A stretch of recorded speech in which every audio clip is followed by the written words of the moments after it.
Welcome back to the Grit for Life, Living Wild and Running Free workshop. The last video in this workshop, we talked about why we need an ethos, what is an ethos, and how to begin to build your ethos. What we want to do in this workshop, in this video, is to now begin to show you how to take your ethos and use it as that foundation for living for wild and running free. How to begin to use that ethos in making sure that you are focused on the horizon, your vision, your purpose, your goals, your value, everything that makes you who you are. And how does your ethos play into that? How do you use your ethos as that grounding tool? How do you use your ethos as a very central aspect of everything that you do and how you do your life? If you remember what we talked about in the last video, we discussed that Aristotle uses or described an ethos as referring to a man's character or personality balance between passion and caution.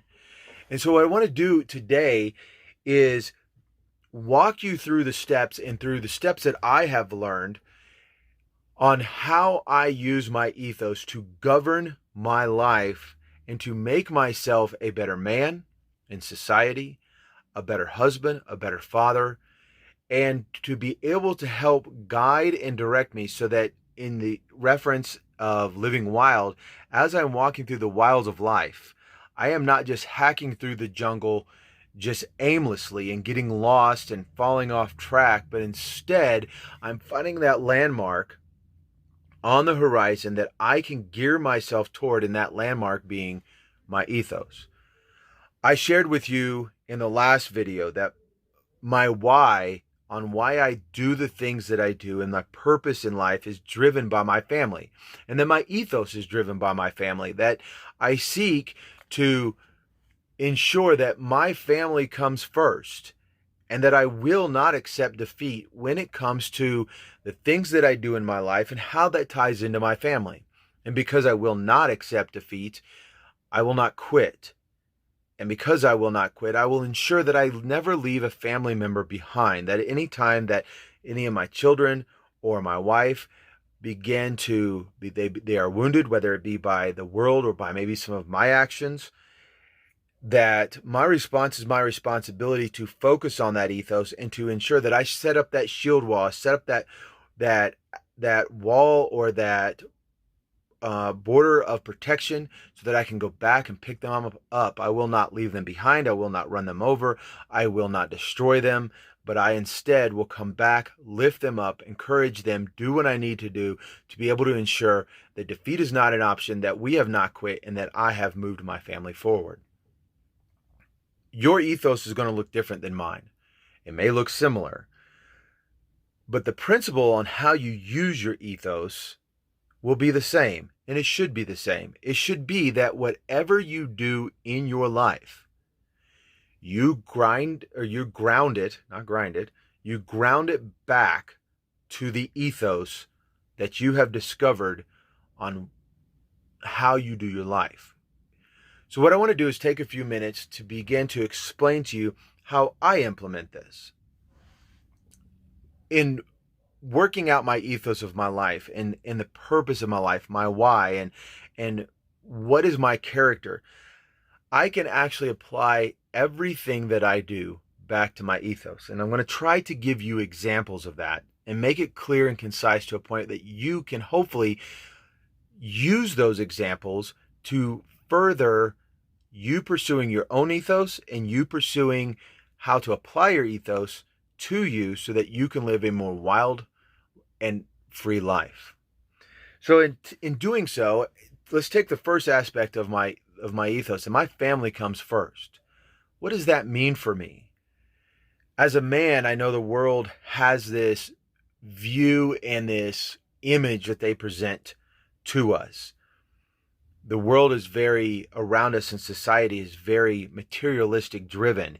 It is, you have to have that car that you want. Man, you deserve that car. You deserve that house. You deserve that boat. You deserve that paycheck. You deserve that job. It's always focused around who we are and self-centered. My ethos is very outward-centered. My ethos says my family comes first. Because of that, I have made career decisions and financial decisions based upon that element of my ethos. I left the military with 17 years in. Now, you do not have to understand why I make the decisions I make.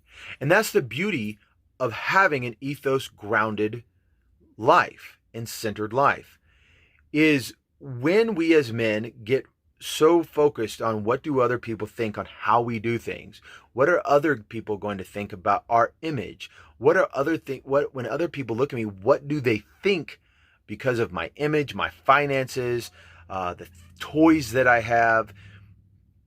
None of that matters when I begin to drive it home with an ethos, because I'm living my life and I'm living my principles. It gives me the freedom to be able to not focus on what other people think.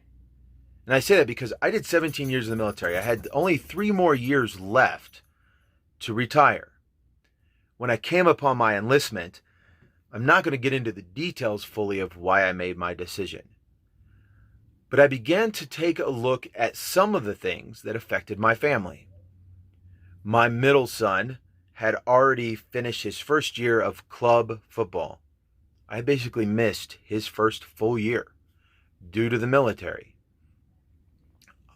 I took a look at where my kids were, and I realized that my kids at that point in their life needed their father around a lot more.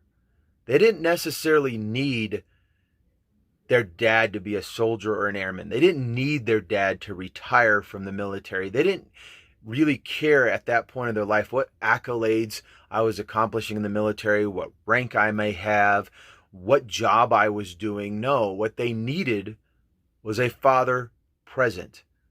They needed to know that their dad was there for them in the important part of their life at that moment. When I began to take a look at my career, you've heard me use the analogy before that a general once said that your career is a train, like a train ride. And when you pull into the station at the end of that ride, or in essence, at the end of your career, and your family is not there waiting for you, it wasn't worth the ride. So I remember sitting there and looking and going, okay, I can either re-enlist, and in this enlistment, it'll take me through retirement, which, yes, has its benefits. And those benefits absolutely, in the long term, could be a positive effect on my family. But right now, will my family even be there at the end of it all? We were at a place in our life where my family needed me to be home more. My children needed me to be able to be present in their life, to be able to be at football games, to be able to, and I ended up, when I left the military, I ended up coaching my son for the next 3 years. I can tell you that that value of those 3 years of me being on the sidelines coaching my son was outweighed anything retiring from the military could have given me. Now, yes, I've had people ask me, why didn't you retire? You were at 17 years. I've had people question it and say that they didn't think that was a wise decision. Well, the beauty of it is it wasn't their life to live. It's not their life to live. It is not their choice. It was mine. And so I took a look at my ethos, and that first part, family first. The second part of, I will not accept defeat. I was not going to accept what I could see possibly happening in the future if I chose to stay in the military, the adverse effects that it could have, that I would have to try to recoup later in years, or maybe never at all, which would end up wounding my children to a point of, again, that leaving no comrade behind. I realized it was a no-brainer to me. Again, to a lot of other people, they didn't understand it. To a lot of people, they don't understand it to this day. But I realized at that time, based upon my life principles and ethos, retirement from the military didn't fit into that. Instead, getting out of the military did, which allowed me valuable time and years with my kids when they were younger that built a foundation for where my relationship with my kids are today. The same thing happened when I was in law enforcement. I had done 7 years. I had dreamed of always being a law enforcement officer. It's one of the reasons I joined the military at 19 years old. I loved being a law enforcement officer. But there came a point where I had seen so much, and it was affecting me mentally, it was affecting me physically, and then I began to watch as it affected my family. That's where my responsibility comes into play. The way that I was treating my family, because I was so agitated all the time. I was so on high alert all the time. I became hyper vigilant, and my family was beginning to be affected by that. I was having nightmares. I had not come to the conclusion or had been explained that I was dealing with PTSD, but I was at the time, and I was having nightmares. I was not sleeping. I was becoming really someone who was always agitated. And I'll never forget when my son, who was off at college, came home for spring break, and we had a moment to sit down together. I remember him breaking down, and he said, "Dad, while I'm at college, anytime my phone rings at night, I fear that it is somebody calling me to let me know that you didn't make it home." I remember coming home after being involved with an officer-involved shooting and having to explain that to my family and watching it and how it affected each of my family members individually in a different way. I continued forward and then finally came to a point where I realized, you know what? Family first. That's my ethos. Leave no man behind. Leave no member of my family behind. The pride that I felt as an officer never could outweigh the pride that I have as a husband and as a father. I made that decision to step away. And in doing so, other doors have opened up that I never could have imagined. But it was because I stuck true to that landmark. I started veering off, and the principles of my ethos was not being met. And then I came back and compared it. I did self-reflection, and we're going to be talking about self-reflection in other videos. But I constantly am self-reflecting and bringing myself back and sitting down and spending time with myself, with my thoughts, with where I'm at in life, and go, okay, have I veered away anywhere from my ethos? Now you say, well, you're captured by your ethos. How are you living free? No, I created that ethos to provide a guidance through the jungle of life, through the wild of life. I'm not just roaming aimlessly. The same when it comes to, there are times that the truck that I have is a used truck.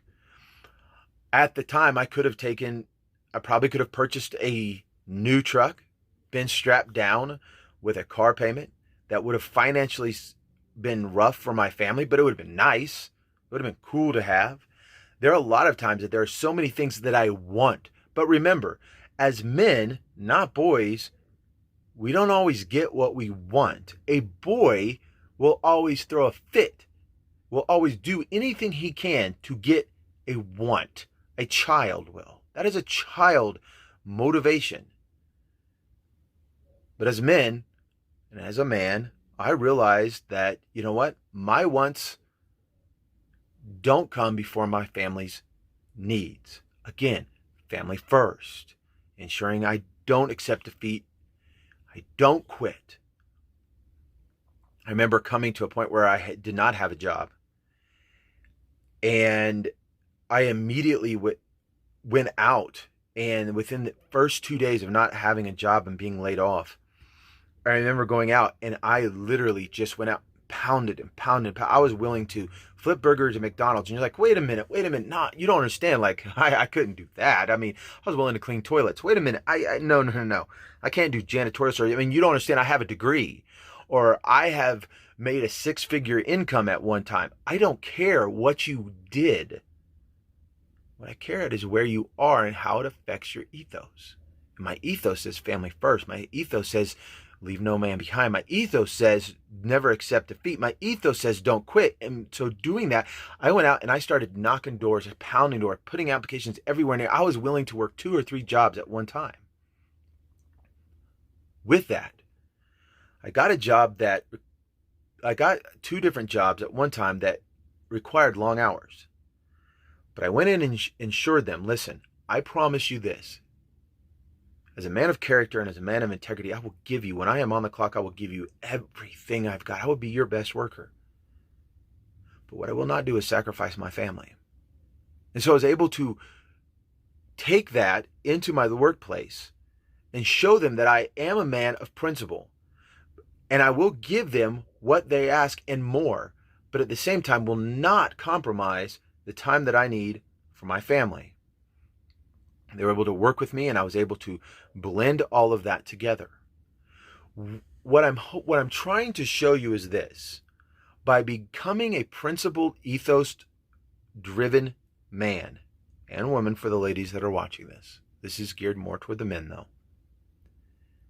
it frees us up to not have to worry about that landmark in the path that we are taking. The path will still be rough. The path will still have its obstacles. The path will still be chaotic. But we focus on the horizon. We focus on that point, which is our ethos. And we say, I will not waver from this. And it begins to give us freedom in the decisions that we make. It also allows me as a father to begin to teach my kids the same thing. It allows me as a husband freedom to be able to love my wife and to be able to surround her, and she knows who her husband is because she knows. She trusts the decisions that I make and how I make them because she knows the principles that I will always go back to. I hope this is showing you the importance of this. So how does this fit into your life? How can you work this into your life? Once you have built your ethos, now you can sit there and say, okay, I am going to work in my relationships. But when I was single, my ethos was a tad bit different, but it was still family first, but it was also ensuring that I had someone that would come alongside of me and embrace my ethos, would appreciate my ethos, but embrace my ethos. And I would date women who I would watch them with their kids, because again, family first. So I wanted to see how they were. I would see things in them going, they don't put their family first. That doesn't match my ethos. So it was a really easy decision. It didn't matter how beautiful the girl was. It didn't matter how much we got along. The idea was that the principle of my ethos is my guiding light. It is my guide. It is my azimuth that I shoot with my life's compass to get through the wild of my life and able to stay free of the passion. We talked about that in the last video, because I could become really passionate about some girl. But we want that balance. Or I could be really cautious. And when I met my wife, I was very cautious. I had been hurt way too many times. I had been let down way too many times, rejected. And I had determined I probably would never marry again. I had girls that I was seeing that were friends that we would go out and do things, but I always tell them, if you're looking for someone for a long-term relationship, for a marriage in the future, it's not me. And I actually told my wife that when we first started seeing each other and spending time together. The more I spent time with her, though, I realized that she matched my ethos. Family was first to her. Family was important to her. I saw her not give up, and the way that she lives her life, she has lupus, and the way I watch her live her life every single day with the pain of chronic pain of lupus and the things she does, she never gives up. I saw a warrior, and I'm like, she matches who I am. She matches where I'm at, and it ended up taking us to marriage.